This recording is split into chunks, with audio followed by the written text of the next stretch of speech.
All right. Hello, and welcome to another season, once again, of Rivals Amies. Man, hiya. I'm Anti. You might know me from across the ocean. I will hop in from time to time, and I'm joined by the wonderful Frost and Pyro.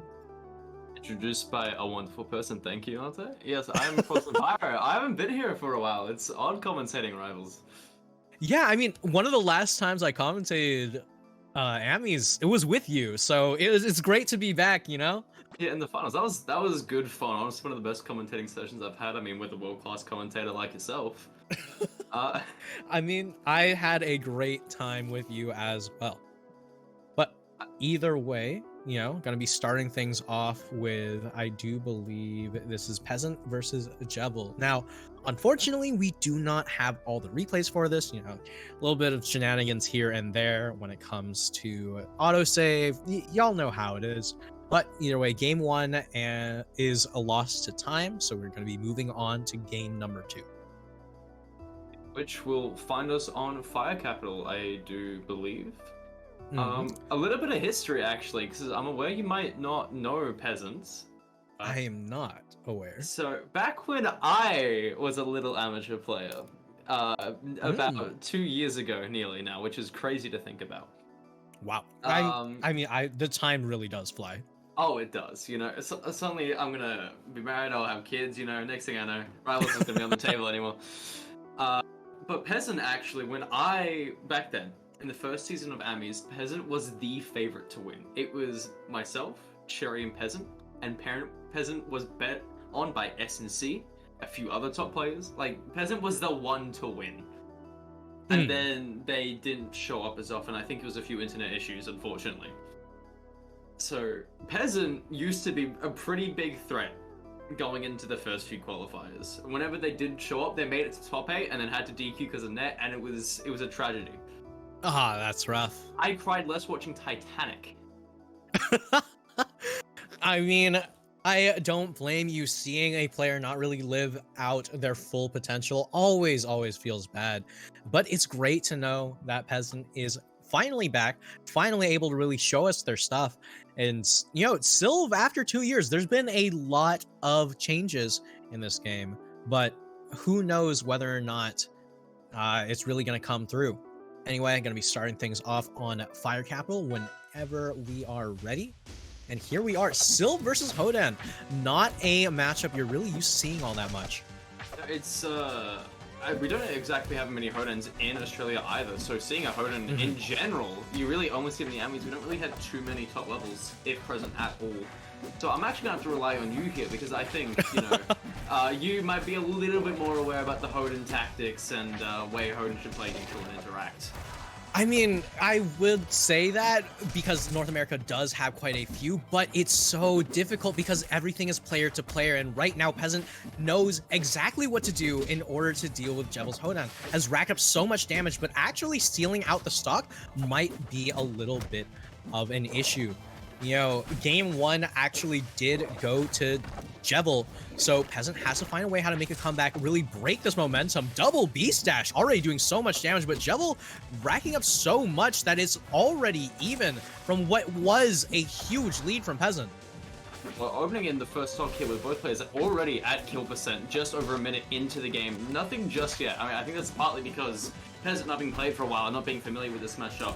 I feel like Hodan's one of those characters that's really odd to find a kill, and then suddenly, like that, the F smash will come out and find an easy place kill, but it's not over for Jevil yet. This first stock of Pesant is one move away from coming down.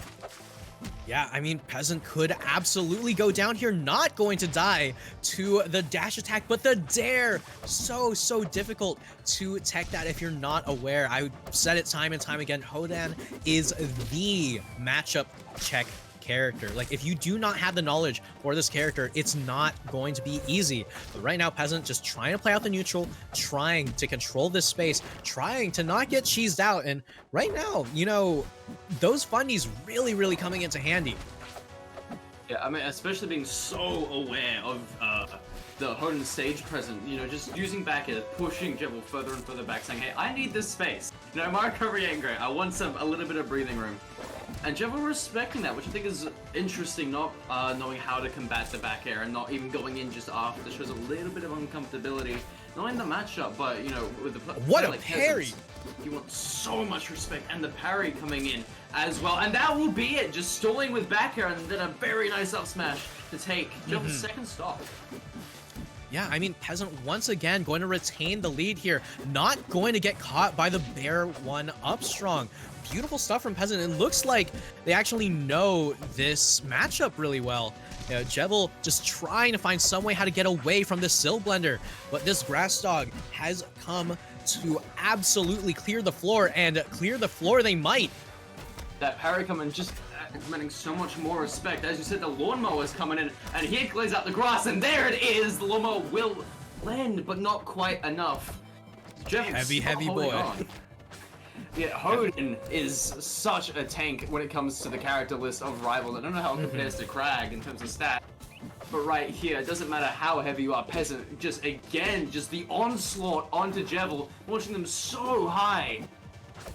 Yeah, you can see Jevil just once again going to be caught by that up air. Pesant with a 2-stock to respawn in game number 2. Going to be taking us to game 3, evening everything up. So I think it's really interesting going into the first game. Like, not being able to see how they started and how the adaptations made, but we saw Pesants much more aggressive, and from my memory, Pesant was a little bit more passive, a little bit more, I'm gonna wait for you to make the mistake. But I don't know if it's just the Hoden, but that aggression is really working in the favor. Jevil's not finding much room to really punish the slower moves of Sylvanas. Yeah, I mean, honestly, it's pretty interesting to see that kind of change, especially because, you know, you said you're used to seeing them play more reserved, more neutral heavy, more passive, but that was a lot of forced mistakes, right? You know, you're forcing your opponent to make mistakes rather than sitting back and waiting for one. I think that's a great source of adaptation here. And when we're talking about adaptation, going from the largest stage in the game to one of the smallest, Spirit Tree, is a huge change in the way how you have to play. Oh yeah, I mean, especially with the small Sky Blossom, I think this favors both characters here. You know, Hoden's up B, so deadly if charged, and then all of a sudden though, oh god, you can answer right back with the up air chains. Yeah, I mean, Hoden has so much power on this stage. The side blast zone's so close, you mess up that DI even once, you're already going down. Pesant, as always, going to be able to rack up a ton of damage, but actually getting the kill, it's a question as to whether or not you're ready for this stage. It's super difficult to navigate because the space that Pesant demanded before from Jevil isn't really there anymore to take. Suddenly Jevil's forced to play closer and a bit more confined and forced to challenge Pesant head on, but Pesant doesn't really seem to mind, sitting right off stage, answering back. A little bit poor DI, but still Pesant will take that happily, and now all of a sudden we're seeing Jevil actually take the control once again. Oh boy, and there it is, immediately firing back. Jevil, double back air, straight to the face. But honestly, you'll take a double back air if it means you can get an early kill like that. Pesant just not willing to DI out on these up airs, and it's so hard on a stage like Spirit Tree to DI out at any point in time. Right now, this edge guard not quite going to be fulfilled. But another up strong going to even up the stock count once again. Both of these players just going toe-to-toe, just absolutely duking it out. There's a question as to who's going to come out on top in the end. Yeah, I mean, the advantage that Jevil had, 30 seconds ago is already evened up. It just shows, like, the knowledge in the matchup isn't necessary here. They're just so volatile with each other, just going in, hitting. And, you know, whoever hits hardest is coming out on top. Yeah, and you can see right now, Jevil with the charge dash attack should be able to put Pesant in a rough situation. Beautiful stalls with the back air, going to survive a little bit longer, but just barely surviving right now. Almost going straight into the blast zone. Nice back air to come back up on stage, trying to get another up smash, not quite finding it, but the down smash will find that game. Yeah, and just like that, Pesant up 2-1, and this is a very scary situation to find yourself in. You know, your back's against the wall, and Jevil needs to find some way how to make it back. Unfortunately, game number 4 also lost to time, but that one does go to Jevil, so it does take us to a game 5, and on Pesant's counter pick. And the counter pick in the end tends to be your comfort stage, the one that you really want, and Forest Floor, Sylph's home stage, is the choice. What would you say really shines the Sylph on this stage that could potentially, like, disadvantage the Hoden? Honestly, a large part of it is Pesant has had such good neutral, so as long as you can control that space around the platforms, then it'll be very hard for Hodan to really get in. And with the small blast zones, you can get your earlier kills, but Hodan has so many ways how to kill you off the top. I don't know if this is the right way to do it. Well, currently Pesant was finding a lot of ground, but all of a sudden Jevil's taking around, and here we go, the double bite. Just back and forth, and there we go, the to take the first stock. Yeah, and that's what I was talking about earlier, right? You know, Pesant, while this might be a great stage as far as the neutral goes, as far as your control, Hodan has so many ways to kill you off the top. It's so difficult to get every single bit of DI right. It's such a mind-guessing game, and especially when all of a sudden, even at 168%, you'll find yourself trapped from the down B. Once again, you're sent directly off stage. Pesant finding a way back, but that could have been a really scary scenario. Oh my god! That is 3 down Bs in quick succession. Yeah. 3 down Bs and 3 stocks to 1 as Jevil right now has Pesant on the back foot. You need to see a miracle happen if we're going to see a comeback. And step number 1 is taking that first stock. Right now, Pesant, the old favorite, trying to fight some way back in, but right now, he needs to find some way back on stage. Currently, Jevil is just demanding so much respect and just juggling the circus act over here, just sending Pesant back and forth, left and right. Pesant doesn't even know where to go, and all of a sudden, Jevil is looking at 100% Sylvanos, waiting for the picking. Yeah, but another double B stash back onto stage with a chomp should be able to get Pesant a little bit of respite, able to just play the game for a little bit longer, but at 135, you have to DI every hit perfectly. Beautiful parry. That parry is exactly what you're going to need, and now the up smash coming out again, looking to take it, not quite forward air, not quite either, and now Jevil's back on stage, but the up smash will take the stock that Pesant needs, 143-0.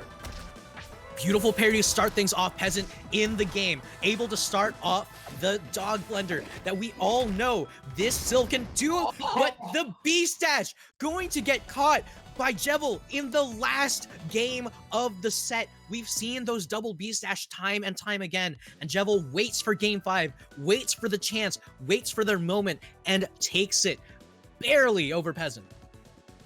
You know, the Great Apes proving once again that they are higher in the food chain than the dog is.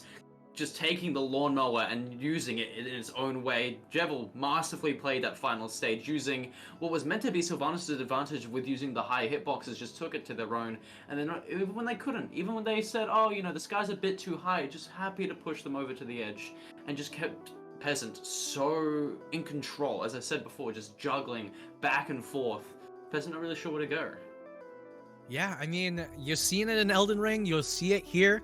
It doesn't matter how much damage the dog does, as long as the monkey's playing around it perfectly, you should be just fine.